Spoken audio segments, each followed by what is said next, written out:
Okay, so this message is for those who have been called to leave to cleave.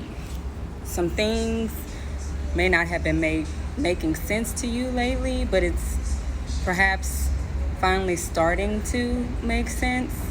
And I'm just here maybe to give you a little more clarity, right? So one of the main reasons why God calls us to leave, to cleave, is so that he can strip us of those limiting beliefs and those cycles and those patterns that have been, say, significant to trauma, but not just trauma, but like your codependency on the family that you were birthed into, right?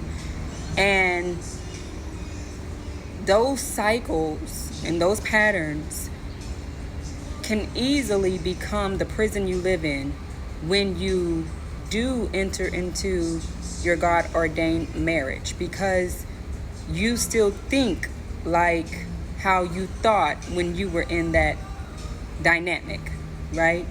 And so you may know what I'm talking about. If you know, you know. If this is your message, you know. You are being stripped of the way you used to think when you were in those dynamics, when you were codependent on the family that you were birthed into, right? And so I want to give you another explanation for that in the way the Holy Spirit revealed it to me. So your husband, if you are the wife, right? Your husband should not have to fight for his position in your life as the, say, authority figure, right, in your life. And yet when we are so attached and codependent on our families, you see this power trip between your significant other and your family for authority in your life.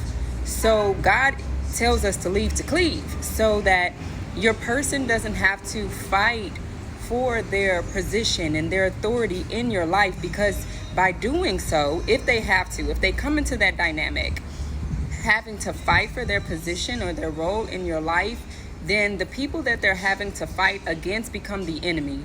So now it's not just, say, this uniting or this unity of family, like blending families. It is enemies. You get what I'm saying? Because everybody's trying to fight for their place in your life. So yeah, everybody then is like trying to solidify, or like I said, really more so be validated for who they are in your life. And then that makes them enemies to your husband, or it makes them enemies to your wife, right? Because of your codependency, because of your attachment and the way that you thought when you were in those dynamics.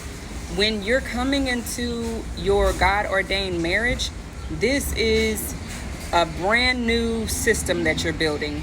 It's a brand new culture that you're building. It's the collision of two worlds. And there's going to be some things you have to leave behind in order for you to merge with your person.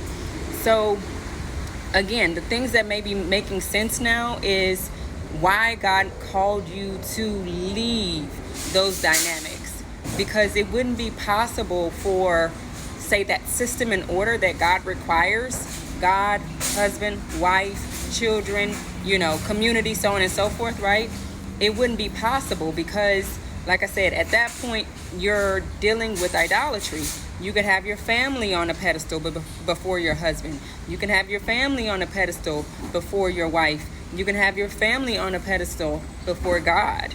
You understand what I'm saying? And same thing, you can have your husband on a pedestal before God. You can have your wife on a pedestal before God.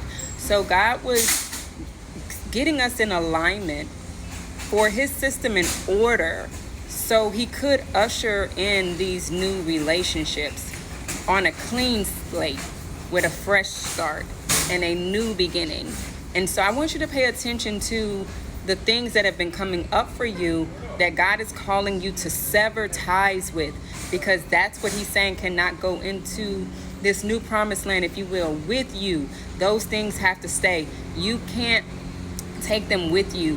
And anything connected to those ideologies, thought patterns, processes, cycles, whatever, they cannot come with you. They cannot come with you. So yeah, you're noticing this. If this word is for you, you're noticing that God was relieving you. He was setting you free of old ideologies and ways and like behaviors and thought processes, because you are going into a new covenant and you can't take the old with you. All right. So yeah, you're safe if you needed to hear that. Okay. Love you.